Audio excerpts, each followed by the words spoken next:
finish up, I think I would really like to see reflected in the 711 membership.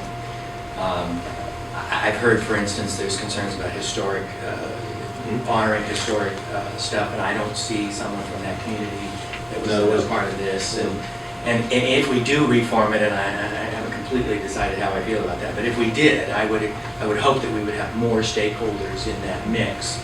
And then secondly, it's hard for me to think about Chaparral without thinking about the larger context of all of the properties.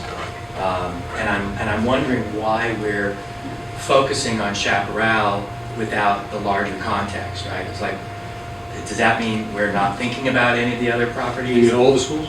Right, all of our properties, right? I mean, I hear that we're down and we're going to level out at about 2,500, and I'm thinking to myself, are we over-facilitated for that? Are we under-facilitated for that? Are we right where we belong? And if we're not, it would be easier for me to think about Chaparral if I can see what else are we thinking about doing. Chaparral, you're talking about this whole property? Right, this whole property in terms of the other properties. Right, well, as I said, okay, so that's why first 5 minutes of the first meeting of the committee, that's why I put the other elementary schools on the table.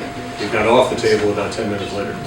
Okay, so that was the thinking of those 10 people in 2012.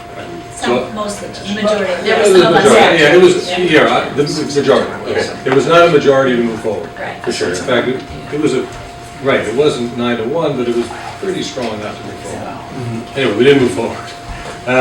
So to answer your question, I'll just give you my opinion.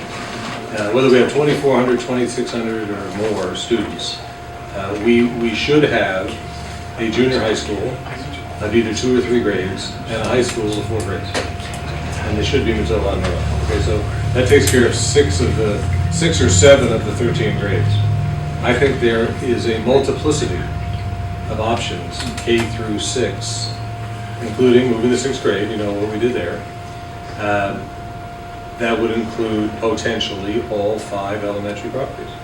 So if we're going to do, when we do the master plan, that issue would be front and center. Okay? And I mean, I can tell you right now, we don't want to spend a long time on it. I know pretty much within 50 students what the capacity of each of the 5 elementary schools is.